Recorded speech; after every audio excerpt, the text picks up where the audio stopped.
कैसी रहती है, क्या गुस्सा आता है, क्या कुछ हो सकता है, ये भी हमें जानना बहुत जरूरी है। लेकिन नीति जी जरा ये बताइए कि क्या ये माना जाता है कि अगर शादी करनी है किसी मांगलिक की या मांगलिक से तो कोई बलि देने का भी किसी प्रकार का टोटका का भी क्या किसी प्रकार का है ऐसा मानना? यही दुष्प्रचार है। हमारे शास्त्रों में इनिशियली मानव की भी बलि थी, पशु बलि थी, लेकिन ना पशु बलि दी जाती है, कुछ एक जगह दी जाती है, या मानव बलि तो बिल्कुल ही नहीं है। और उसके अलावा बलि को क्या होता है कि प्रतीक के रूप में आप कितने मंदिर देखेंगे, आप नारियल की बलि देते हैं, नींबू की बलि देते हैं और किसी वस्तु की बलि देते हैं, किसी जीवात्मा की बलि नहीं देते, पहली चीज।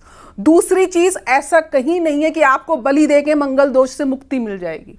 मंगल आपकी कुंडली में जहां बैठे हैं, जब आपका जन्म हुआ वो वहीं बैठे रहेंगे, सप्तम भाव से उठ के वो लगन में या दशम भाव में नहीं चले जाएंगे। तो ये चीज समझने की आवश्यकता है। और मंगल दोष का परिहार जरूर शास्त्रों में निमित्त है, अलग अलग अनुष्ठान हैं, कुंभ विवाह है, विष्णु विवाह है, आप वृक्ष के साथ विवाह कर सकते हैं, मंगल दोष की पूजा करवा सकते हो उज्जैन में जाके, अलग अलग व्यवधान है। और ऐसा माना जाता है कि जिनकी कुंडली में मंगल दोष है, अगर वो 28 वर्ष के बाद विवाह करें तो मंगल दोष के कुप्रभाव जो हैं वो कम हो जाते हैं। लेकिन पैरेलल ये भी देखना है कि सामने वाले की कुंडली में मंगल दोष की क्या श्रेणी है। मंगल दोष की अलग अलग श्रेणी है। नीच का मंगल है तो बहुत ही अब क्योंकि अब देखिए आप बात करेंगे क्या क्या लोग ऐसा सोचते हैं, क्या क्या मिथ है, तो एक बात तो यहाँ पर ये भी सामने आती है कि अगर शादी हो जाती है मांगलिक में और पार्टनर की मृत्यु हो जाती है तो जो दूसरी शादी होती है या प्रेम विवाह होता है बहुत अच्छा चलता है। ऐसा नहीं है, ये बिल्कुल गलत प्रचार है, पहली चीज। दूसरी चीज,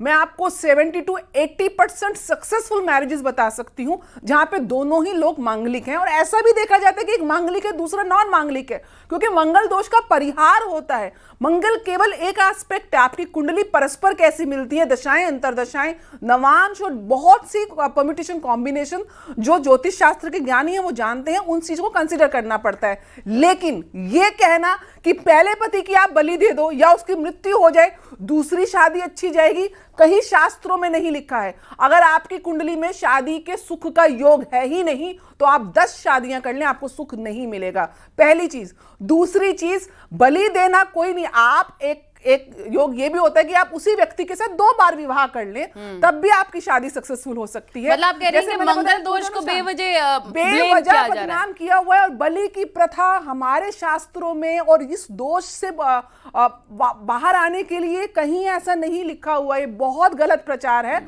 और बलि काली मानव ये इस तरीके की बलि कहीं भी ख्याल नहीं है। बलि के रूप में आप नारियल की बलि दे सकते हैं, आप ना फिर किसी प्रकार का टोटका भी नहीं होना चाहिए।